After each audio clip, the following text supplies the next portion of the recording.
You were never supposed to be raised by two people. For almost all of human history, that would have sounded insane. A child with only two adults responsible for them was a child in danger. Picture the world your ancestors actually lived in, not a house with a nursery and a locked front door. A camp of 30 or 40 people moving together, sleeping close, sharing fires. A baby born into that world wasn't handed to two parents and left to figure it out. It was handed to everyone. Among the Ife people of the Congo rainforest, anthropologists studying hunter-gatherer child-rearing found something that still surprises Western researchers. In the first day of a newborn's life, that baby was held by an average of 14 different people. Not because the mother was unavailable, because that's simply how infancy worked. By the time an Ifa child was 18 weeks old, researchers counted contact with more than 20 different caregivers, from grandmothers to older cousins to men with no biological relationship to the child at all. The anthropologist Sarah Blaffer Hrdy has spent decades studying this pattern across cultures and calls it cooperative breeding. Humans, she argues, are one of the only great apes that evolved to raise offspring with extensive help from individuals who are not the biological parents. Chimpanzee mothers carry, feed, and protect their infants almost entirely alone for years. Human mothers, for nearly our entire evolutionary history, never did. And there was a brutal logic behind it.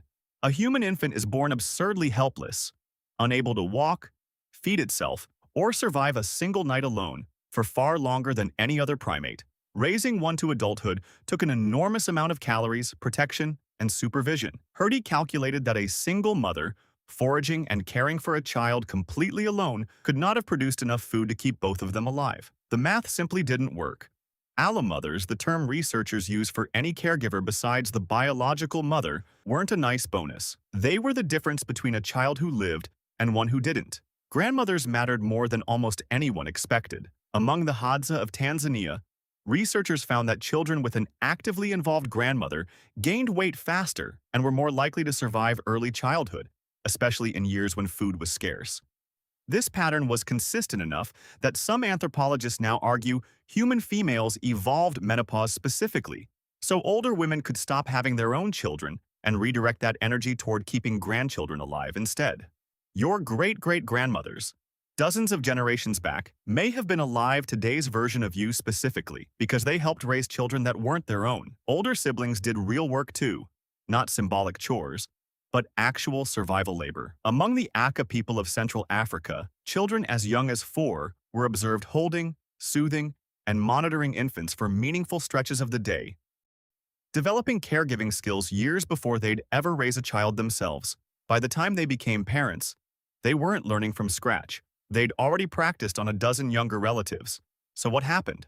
Somewhere between that world and this one, the village quietly disappeared. Agriculture is usually where researchers point first. Once families owned land instead of moving with a group, private property created a reason to keep resources and children within a single household rather than shared across a camp. Cities accelerated it further. Extended families that once lived within shouting distance scattered across neighborhoods, then cities, then continents, chasing jobs the village never had to think about. By the 20th century and much of the industrialized world, the nuclear family, 2 parents, their children, 1 roof, had been rebranded as the natural, timeless way humans raise their young.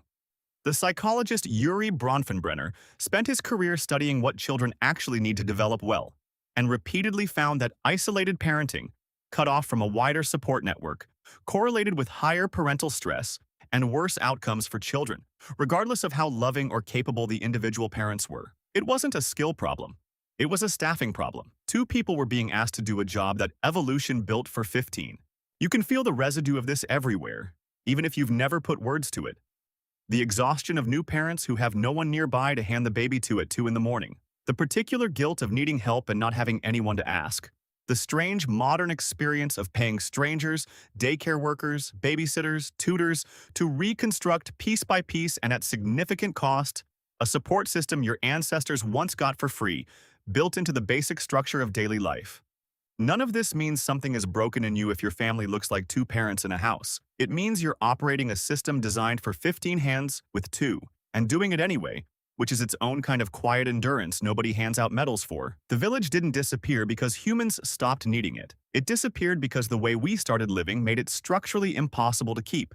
The need never left. It's still there, underneath every I feel like I'm doing this alone, and every parent scrolling for advice at midnight instead of asking the grandmother down the hall. Because there is no grandmother down the hall anymore. Maybe the point isn't to return to the forest. It's to notice what got quietly removed and ask what a version of the village might look like now, rebuilt on purpose instead of assumed away.